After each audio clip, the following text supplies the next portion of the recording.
Good afternoon, everyone. It's very clear, and we all know, that Maduro is a vile creature, ruthless in the way he treated the people of his country.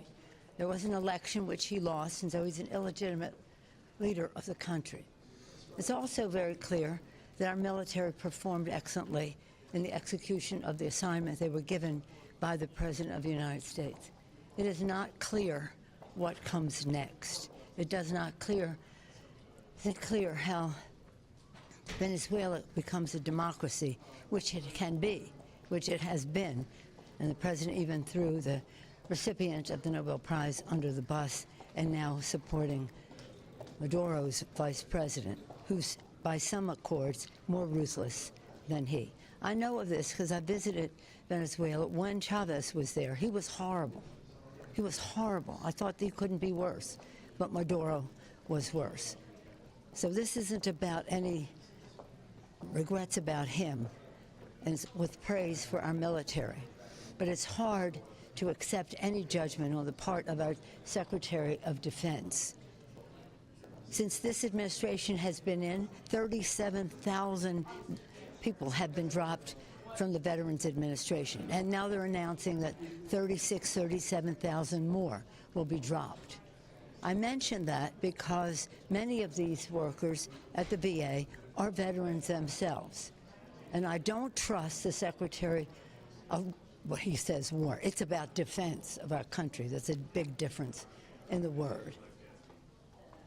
He was the head of something called Concerned Veterans of America, some made-up name.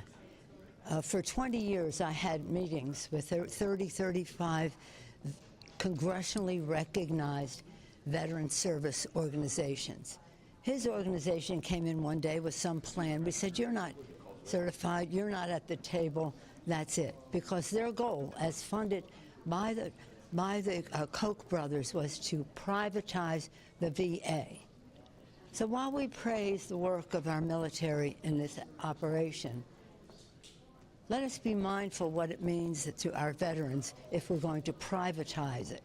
And that is what he did as the head.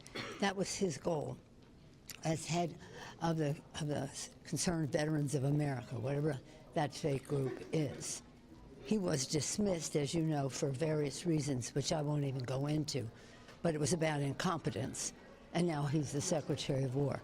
So when we go to a briefing and he's part of the presentation, it's very hard to come out with any respect for what has been said there. And again, Maduro's a crook, a thug, ruthless. His successor, the vice president, same thing. Our troops are wonderful. Let's not create a war that produces more veterans when you're in a place where you're firing people at the VA and wedded to moneyed interests that want to privatize the VA and make money off of it. I have no respect for the values that were presented there. Madam Speaker, you've seen a lot of these administration official briefings over the years. Do you feel lied to by this set of briefers, this administration? Well, I really can't talk about what's in there. You know, I have 30 years of intelligence leadership as the top of the committee, a member, a leading Democrat, and again, a gang of 8 for years. So I really can't speak to what has been said in these meetings and what my judgment is of what they said.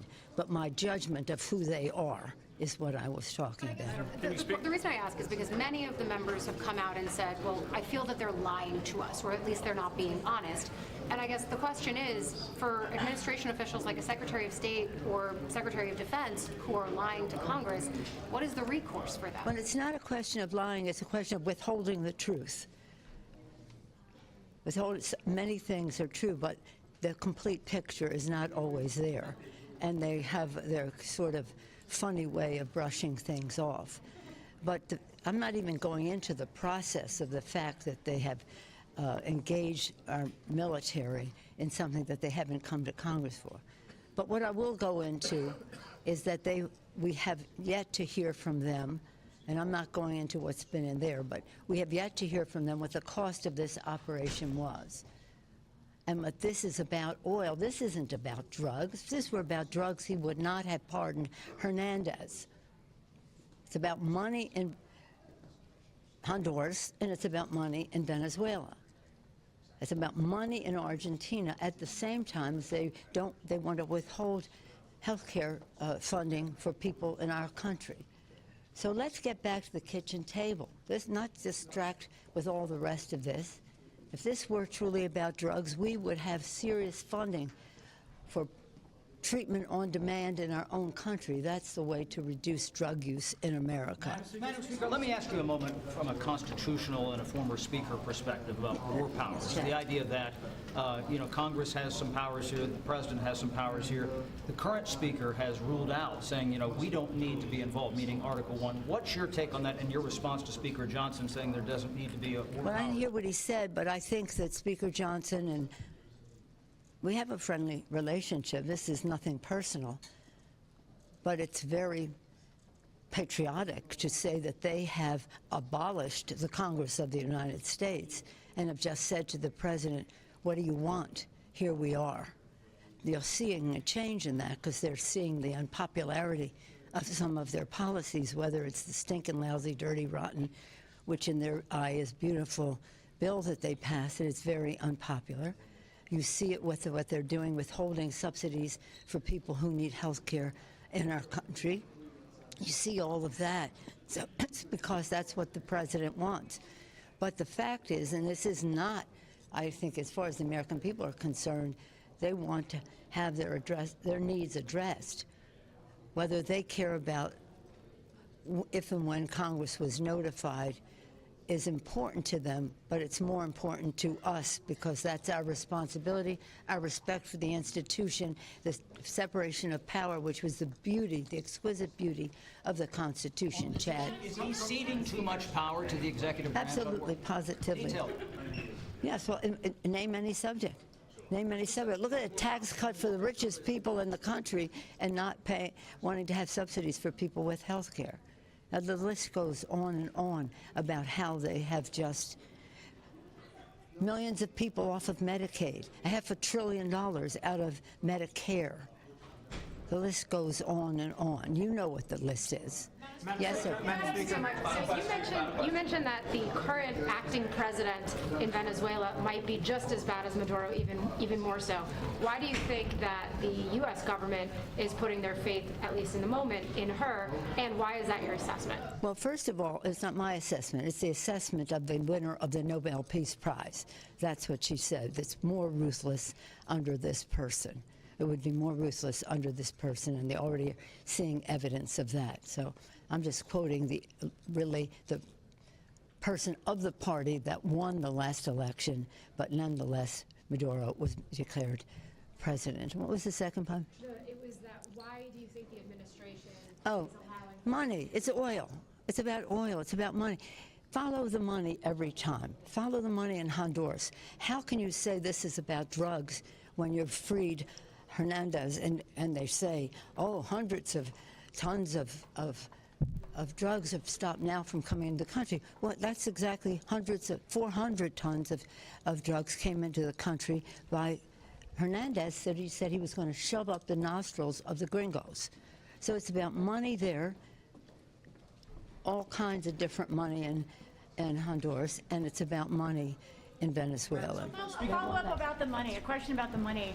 What is your understanding about where the proceeds from the oil that the U.S. is seizing will go? Meaning, will it go to the Treasury or will it go somewhere else? Well, that's a question you'll have to ask the administration because we keep hearing different things. So you'll have to ask them what that question is. But the fact is that this could have been something quite remarkable if it were to restore democracy and self-determination to the people of Venezuela. Maduro, again, a crook, a creep, ruthless, terrible. His vice president, the same thing, following the footsteps.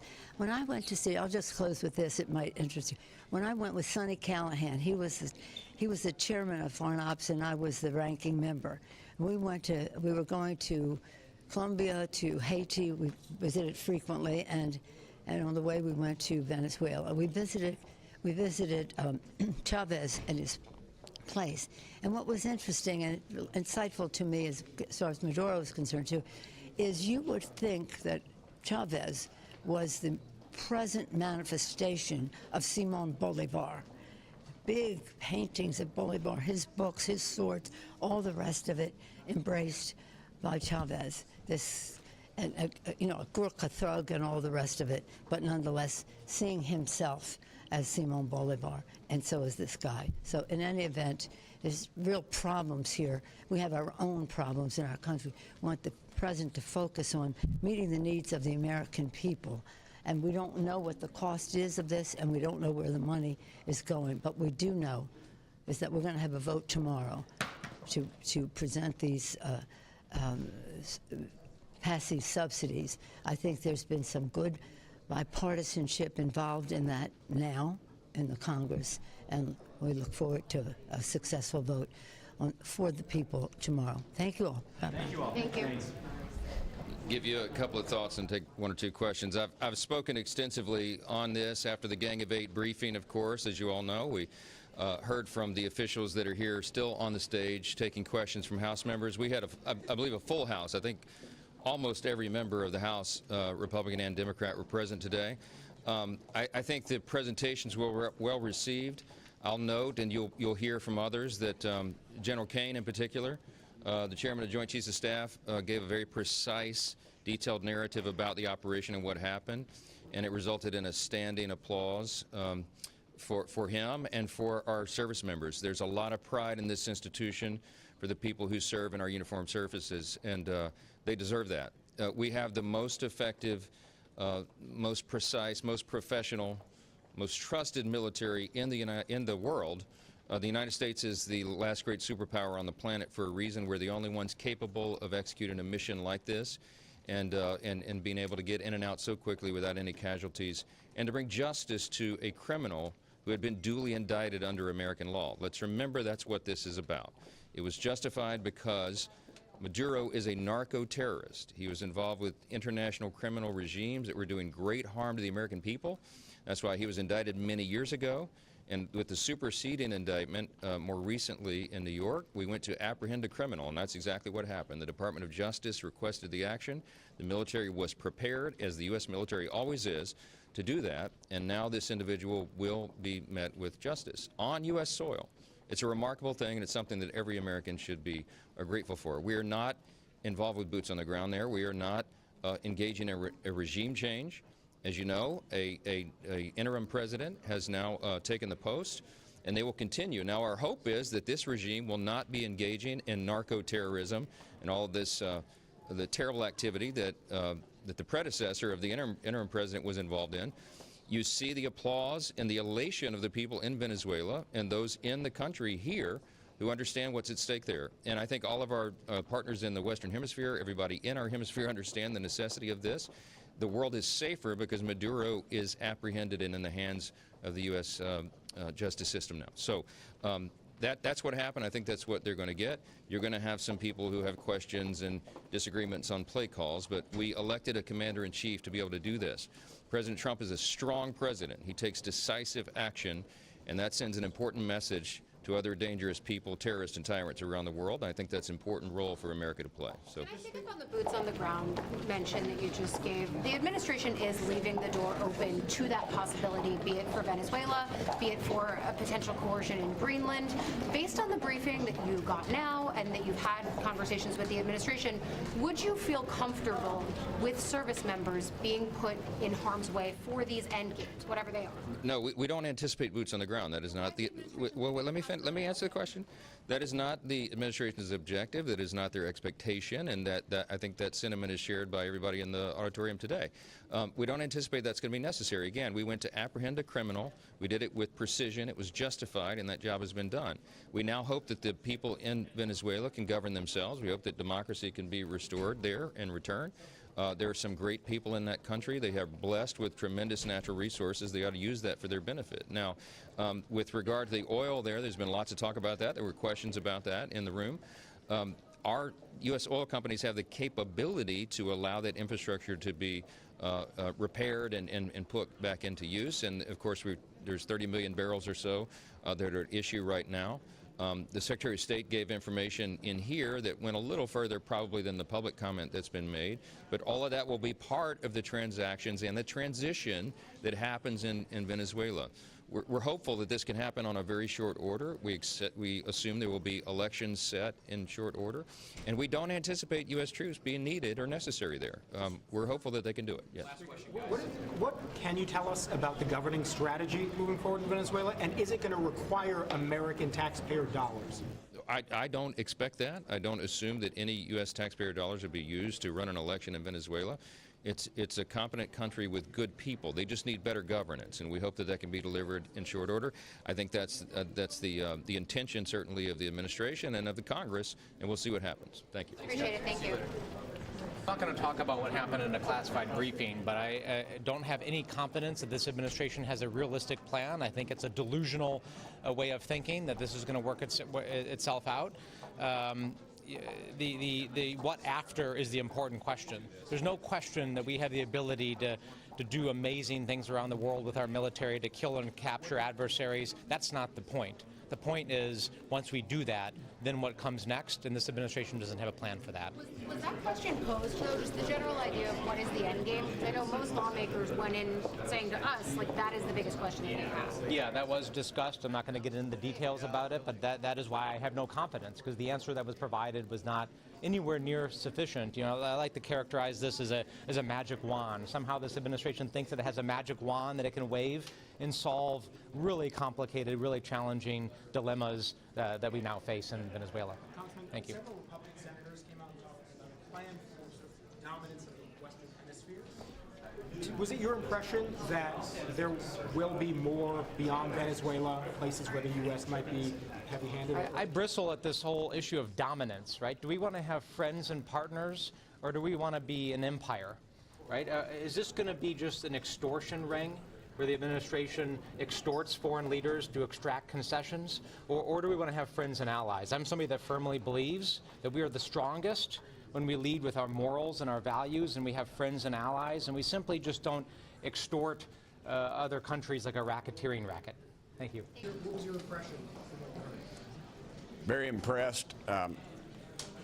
It was really a hand in glove. Help him with that mic right there. Help her. The professionalism of our special forces and our military is beyond reproach. Do they have a long-term plan? Like, do you feel confident that there is a clear end game? I do. I think this morning with the seizure of the tankers, there's been a lot of blowback on that, and I think that's misdirected because obviously they're using the oil to fund our enemies. I think that's pretty apparent. Was there worry expressed in that room about the ripple effects that it might have with Russia or China? No, I think as a matter of fact, it was a very good offensive move because it's like when I play pool, I'm just hitting the cue ball. But I think this Trump administration is looking 3 balls down the field, and you clearly see China was there. The timing was impeccable. Sent a message to China. They need to back off. I think it sent a clear message to Cuba and some other dictators around the world that we're not playing. We continue to hear no boots on the ground. Right. But did you come away with the impression that... No talk of that. No talk of that whatsoever. So there are reports that there are sporadic instances of Yeah. violence there. We've had people on the ground there my entire life in this hemisphere. So to say, I mean, most of those jugheads in there couldn't name a quarter of the countries that our military is in right now. So that, to me, is not an argument anymore. I don't think we're putting boots on the ground per se. I just don't see that as a risk. What is you said that there is a plan. Can you enlighten us as to what that longer-term plan is? Well, it's just like the plan to do this. I believe if it was discussed, then that plan would be dissolved. So. Did Greenland come up at all? Did what? Greenland. No, this is clearly about Maduro in that case. Even aside from the briefing, your thoughts on the White House rhetoric around Greenland and not removing a military invasion from the table, from their options? I just think they're playing y'all. Y'all got to quit swinging at the low pitches. So you I don't. There's no military interest. I mean, other than rare earth minerals, which probably aren't so rare because we've got some of them here, just the bureaucrats won't let us get them. I don't see a military movement towards Greenland. There's no constitutional concern there. I just don't see that. That wasn't discussed, but I don't. Did you get a sense of the timeline for any transition to elections, or is that still? No, I did not. Everybody else good? Thank you. All right. Thank y'all. That Secretary Hegseth or Rubio have any kind of plan for what the president is trying to implement here? No, I did not get a sense that they have any legitimate plan for what comes next. And although we obviously can't talk about their answers to questions in a classified briefing, there are a lot of questions from both Democrats and Republicans about what comes next, what the timeline is, and they basically refuse to answer any of those questions. Were there any conversations in that room about where Machado factors in terms of eventual leadership? There were questions, but there were no answers. Congressman, any impression you got that boots on the ground in Venezuela might be possible if there are further instances of violence there? I mean, at some point, you begin to question the value of these briefings when they're just lying to Congress all the way along, and have been clearly doing that for months now. So it's almost immaterial to try to tell you what the answer to that is. What's the recourse for lying to Congress, though? Well, you would think that Democrats and Republicans would stand up for this institution, but it doesn't seem that Republicans are willing to do that. I mean, they're basically applauding their own emasculation. And to stand idly by while this administration throws out the Constitution and lies to members of Congress who are elected to represent the American people, not this administration, it just blows my mind. Congressman, you said that they didn't have some answers for several questions from members. Well, I don't know if they didn't have them, or they were lying about them, or they just refused to answer. Do you feel like they're winging it, though, or do you feel like they have a plan? Oh, absolutely, they're winging it. I think the military clearly had a plan, but I think this administration is completely winging it. Did the Russian-flagged oil tanker seizure come up? It did come up briefly, but I can't speak to the details, any details of the classified briefing. Concerns about Russia's possible reaction to that? No, I don't. I don't. Resolution fails, what does Congress do from that? If the president decides to go to Greenland or Cuba? Well, I mean, look, there are a lot of things that we can do. And we can have votes and we can have debates, and that's what Congress always does. We should not stand idly by while any administration, Democrat or Republican, lies to Congress. And I've been here through both Democratic and Republican administrations, and I have never seen the level of lying to members of Congress that you see with this administration. President Crow just said that the administration is sort of relying on magical powers to make sure that things go the way that they want to. Do you have the same sentiment? Do you have any confidence that what you were just taught in there, that there's any kernel of truth? I mean, if the administration is relying on magical powers, then that's maybe even more of a plan than they gave to us.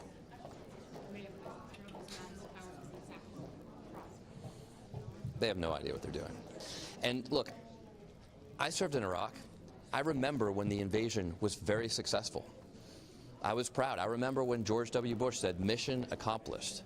That's not the end of the story, and I don't think that's going to be the end of this story either. Thank you. Thank you. Interesting speaker, Brad Sherman from California, 29 years on foreign affairs. As to the War Powers Act, there are two elements. One is notification. We know that the president gave notification to oil company executives without giving notification even to the top 4 or 8 members of Congress, saying that members of Congress would leak.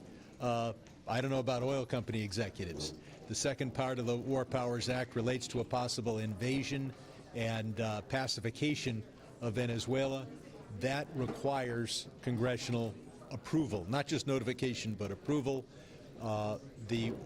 Every administration since Nixon has claimed the War Powers Act cannot be enforced or is not binding on the executive branch. But Republican attorneys general have testified that the provision that I now have in the Defense Appropriations Bill and have had in there for the last 10 years, no money shall be spent in contravention of the War Powers Act, is binding.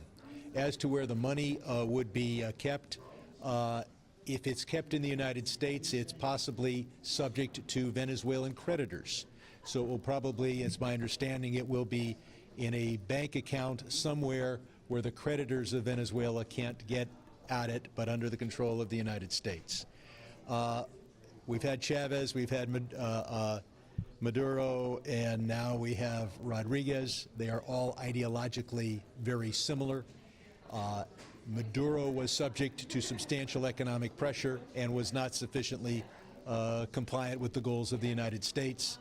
We'll have to see if Rodriguez is. We have a limited amount of pressure on that government, and it appears as if the only thing that is Trump's bottom line is that she has to help American oil companies. So whether we will, I do not expect that this president will work effectively for democracy in Venezuela, but I do think he will work to make sure that American oil companies can profit from Venezuelan oil. The real question is, are we going to invade and occupy Venezuela? And I don't think we will. I don't think we should. I don't think it's legal without the consent of Congress. And in the absence of a belief in Caracas that we are about to, I don't expect them to provide any concessions except for ones that are probably in their economic interest, and that is better access for U.S. oil companies. What power do they have here? I'm the co-chair of the bipartisan CPA caucus. We do need better accounting for that half of our budget. And a number of questions were asked in the classified briefing about what did this operation cost us. And I look forward to the Pentagon cooperating with the CPA caucus to really tell us. That being said, I'm much more concerned about what the cost would be if we were to invade and occupy. Those costs, you're talking Iraq and Afghanistan level costs. Congressman, do you think if the White House, the administration continues to not seek the consent of Congress for strikes, that you all should use the appropriations process to sort of send a message to the administration that funds could be withheld if that continues to happen? A lot of things are going to change in about 10 months. I can't imagine that this House of Representatives would send any message, a majority message, to the president other than complete obsequious veneration. But I do think we can use the appropriations process, and in a way, the one provision I have in the appropriations bill is the use of the appropriations process. It is questionable what are the war powers of Congress versus the command powers of the United States. What is not questionable is the total power that Congress has over appropriated funds. And if any money is expended in contravention of the War Powers Act, there you have the use of the appropriations process. Do you think the briefing provided any more support for a War Powers resolution on Venezuela than there was before the break? No. We were not told of any plan and what the casualties would be, what the cost would be of an invasion and occupation of Venezuela. And if we limit our objectives to additional oil company profits, I think we will get what we want from Rodriguez. It's not a great day for drug interdiction. It is a great day for oil company profits. And the drug thing was about the Hernandez point that the Speaker Emerita already made. Can we get your just impression about, in terms of what if there may be a strategy moving forward for governing Venezuela? Do you have confidence that whatever strategy you just heard could be successful? Big question. Did I hear a strategy? The answer is no. There's been no planning. Look, I saluted General Caine. The military dotted every I, crossed every T, went through every scenario for months, from back in August. On the other side, as to what happens, there's been zero. There's no plan, nothing on how do we move forward subsequent thereto. All we've heard, the President of the United States has not said diplomacy or democracy one time. He's only said, we're taking their oil and we're going to tell them what to do. If they don't do what we want them to do, we're going to take them out. That's not democracy, and that's not hearing the voice of the people of Venezuela. The people of Venezuela, what they've been fighting for all along is having elections and having those election results adhered to. That's what they want.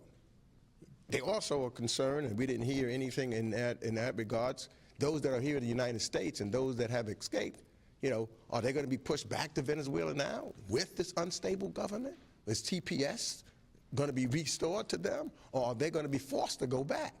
Those that are here. And let me also just say, just to think that the longer that this lingers, you've got nefarious individuals that could try to take advantage. The ELN is still there. The FARC is still there. They're in the bushes somewhere hiding. And as long as you have instability, that then opens a door for them to try to take advantage and do certain things to the people of Venezuela. And then on top of that, don't the American people need to know exactly what, shouldn't they have the right? Not only members of Congress, I mean, clearly those oil barons who want it, they have the right to know, because the president has said, he told them before the invasion, talked to them before, and he talked to them right after, even before he talked to members of Congress and the American people. So don't the American people have the right to know at least how much it cost? We have no clue of how much this has cost the American people.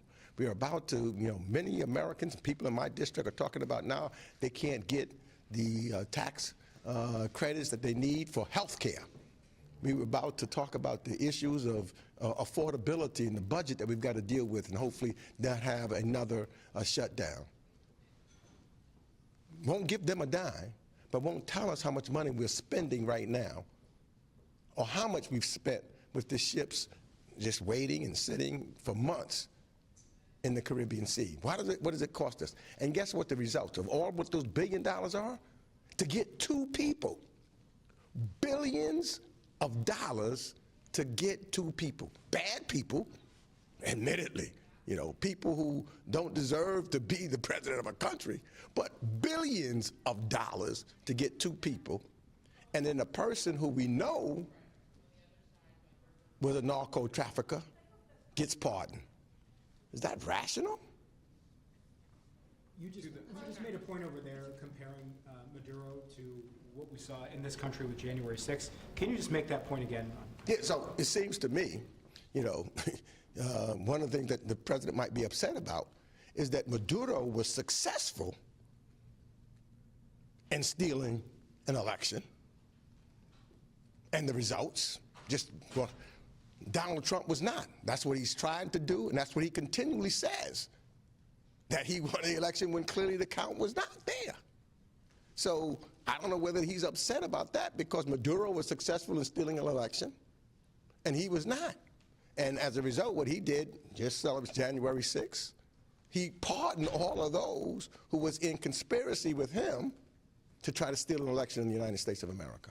Did you get a sense at all of the implications for Colombia, Cuba, especially if there are people leaving Venezuela going to Colombia? Well, I will tell you that there is great concern that I've heard today, because of that kind of instability, and if it lasts long, people will be running across those borders from Venezuela continually to Colombia, to Brazil, to Peru, to all the countries neighboring there because of instability. And, what we've also heard today, and I've got, some sources that come back to me that's on the ground, people that I know for a long time because of relationships in Venezuela. They just passed a law saying that they're going to go after individuals who either agrees with what took place, etc. So the people in Venezuela on the streets are scared. So this does not help at all in that regards. They want democracy. They want to be safe. And that's still an issue. Thank you. Is there going to be another war powers vote in the House on Venezuela? Probably. Can you leave that or have